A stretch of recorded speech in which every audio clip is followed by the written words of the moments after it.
En Navarra ya son 350 los positivos en coronavirus. De los cuales tenemos en hospitalización un total de 93 personas y en domicilio un total de 254 personas. Y de ellos 9 personas continúan ingresadas en las unidades de cuidados intensivos, 25 son sanitarios. Además, 11 de esos pacientes están hospitalizados en sus casas, una nueva forma de atención que ha comenzado a realizar el Gobierno de Navarra con el fin de facilitar la tarea de los sanitarios, que en estos casos se desplazan a los domicilios de los enfermos. Para ello se cuenta con 140 camas.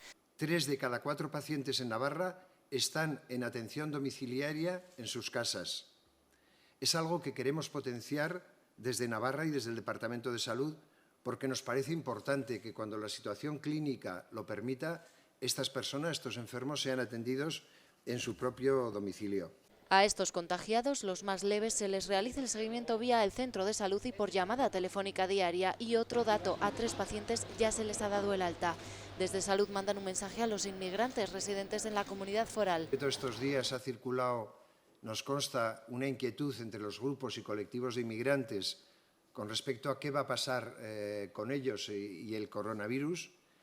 Transmitirles que, por supuesto, van a ser atendidos de la misma manera que cualquier otro navarro. Las autoridades han insistido también en la necesidad de cumplir con las recomendaciones establecidas para combatir el COVID-19.